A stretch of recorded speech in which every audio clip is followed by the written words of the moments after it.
Bonsoir. Le commandant Shafiq Chengueriha, fils du général d'armée Saïd Chengueriha, chef d'état-major de l'armée algérienne, est un officier supérieur qui est entre guillemets déserteur de l'armée algérienne. Pourquoi je dis déserteur? Parce que, ayant profité de la promotion de son papa à la tête de l'armée algérienne, il a été le premier à en bénéficier puisqu'il a obtenu une bourse d'études post-graduation dans une université lyonnaise. C'était une bourse pour une année. Le commandant Shafiq Chengueriha, ayant échoué au terme de l'année de scolarité, il devait rentrer en Algérie. Évidemment, quand papa est général et patron de l'armée, donc on le transfère, on lui change d'école, il se trouve dans un établissement parisien où on lui obtient une attestation de succès à l'issue de l'année de scolarité. Donc, ses études terminées, il devait rentrer en Algérie et mettre ses connaissances au service de ce pays qui lui a payé ses études. Or, le commandant Shafiq Chengueriha a refusé de rentrer en Algérie pour une question toute simple. Shafiq Chengueriha, le commandant Shafiq Chengueriha, est un homosexuel. En Algérie, les homosexuels souffrent le martyre. Les homosexuels sont montrés du doigt. Ils sont discriminés. Ils sont souvent agressés. Si ce n'est pas physiquement, c'est verbalement. Et Shafiq Chengueriha, qu'on voit à l'image ici, fait partie de cette catégorie de personnes.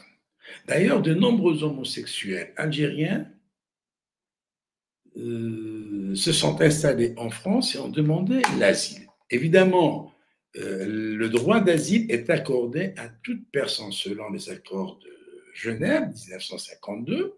Il est accordé à toute personne persécutée dans son pays d'origine pour ses penchants sexuels, en plus de ceux qui sont persécutés pour leurs opinions politiques, pour ceux qui sont persécutés pour leurs convictions religieuses, etc. Donc lui, comme beaucoup d'autres Algériens, est victime de discrimination, victime d'agression, victime de candidature, surtout s'agissant d'un militaire. Et puis son papa étant à la tête de l'armée, son papa lui-même déjà le voit très mal avec ce statut d'homosexuel, avec ses penchants sexuels. Donc, Chengueriha, ça l'arrange que son fils parte en France. Et son fils, d'ailleurs, arrive à respirer en France. S'étant mis en ménage avec un ressortissant français selon des proches à lui, le commandant Shafiq Chengueriha a fini par pactiser, par paxer plutôt. Il a donc fait un pax avec ce ressortissant français, de sorte qu'il légalise sa relation pour pouvoir demander la citoyenneté française. Pourquoi demander la citoyenneté française pour le fils de l'homme fort du pays? Pourquoi? Eh bien, pour pouvoir obtenir la nationalité française et se protéger contre les discriminations, contre toutes les attaques, et puis rester en France définitivement. D'ailleurs, il faut relever que contrairement aux enfants de Tebboune, qui eux font dans les affaires, qui eux se sont montrés comme des rapaces, comme il n'y en a pas. Avec leur papa, c'est l'argent.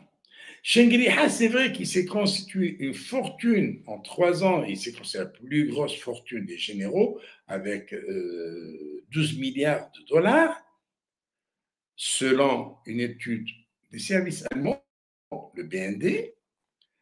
Le fils de Chengueriha ne fait pas dans les affaires. Il ne vole pas. il ne détourne pas. À part le salaire qu'il perçoit sans être officiellement en poste en France, puisqu'il est au niveau du consulat, il n'a aucun poste. De toute façon, il n'ouvre pas droit à un poste au bureau militaire de l'ambassade d'Algérie. Mais ce bonhomme demande une protection à la France pour une histoire de statut. Étant un homosexuel, et il s'assume, il n'est pas lâche comme son père. Son père, c'est un lâche. Son père a tué lâchement des Algériens, comme le rapporte Habib Souaidia dans son livre La sale guerre, où il raconte une soirée, un soir, ils ont été perquisitionnés dans le domicile d'un citoyen. Le chef de famille est sorti à la rencontre de Chengueliha, qui était à l'époque colonel, pour l'implorer de ne pas saccager sa maison, de le laisser tranquille. Eh bien, Chengueliha lui a mis une balle dans la tête. Et l'auteur de la Sainte Guerre raconte qu'en sortant de la maison, ils ont trouvé l'homme gisé dans une mare de sang. Chengueliha s'est contenté de leur dire c'est un terroriste comme tous les autres. Voilà, c'est un lâche. Il tue des gens froidement alors qu'ils sont désarmés. Chengueliha n'a pas le courage, je parle du général, pas du commandant, n'a pas le courage de dire c'est moi le vrai patron, c'est moi l'homme fort d'Algérie. Tebboune n'est qu'une marionnette entre mes mains. Il n'a pas le courage de le dire. Donc, à comparer le général à son rejetant le commandant, je crois que le commandant, au moins, il s'assume. Au moins, il n'est pas lâche. Maintenant, demander la nationalité française moins d'un an de Pax, je ne sais pas quand est-ce qu'il s'est paxé, je crois que la loi française ne le permet pas. Parce que pour éviter les mariages à blanc, il faudrait que les nouveaux mariés, quand il y a un mariage, donc il faudrait que le mariage dure au moins 3 ans, qu'il y ait au moins un enfant, pour qu'on puisse s'assurer qu'il s'agit d'un vrai mariage et non pas d'un mariage à blanc, comme ça a été le cas pour de nombreuses citoyennes et nombreux citoyens algériens qui payaient 20 000 euros, 15 000 euros à des Français, des cassos, vraiment, c'est des cassos qui ont besoin de sous, qui ont besoin de pognon, ils leur payent ça et puis, bon, ils vont se marier. Une fois la carte de résidence établie, on divorce. Bon, finalement, l'astuce a été trop grosse, tout le monde a usé de cette astuce, finalement, ça ne tourne plus.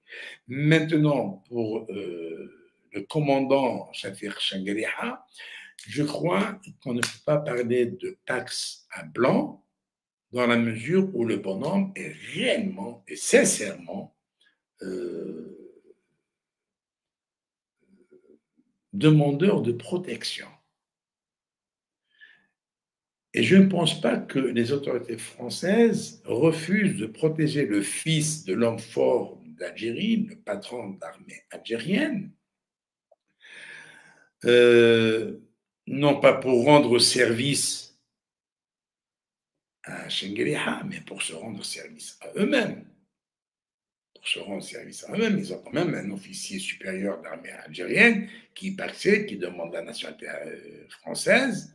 Eh bien, je crois qu'il est de l'intérêt de la France d'abord de lui accorder la citoyenneté française. Et puis, que pourrait perdre la France en accordant la citoyenneté française à un officier supérieur de l'armée algérienne? Elle a tout à gagner. En plus que le fils du patron de l'armée algérienne.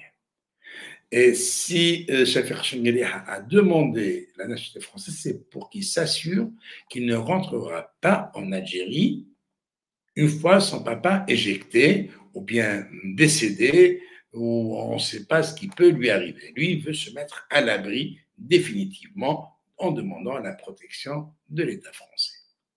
Et c'est son droit, son droit absolu de demander la protection de la France, cette France qui protège aujourd'hui beaucoup d'Algériens qui souffrent de la répression de ceux qui ont remplacé les forces coloniales et qui font pire que les forces coloniales.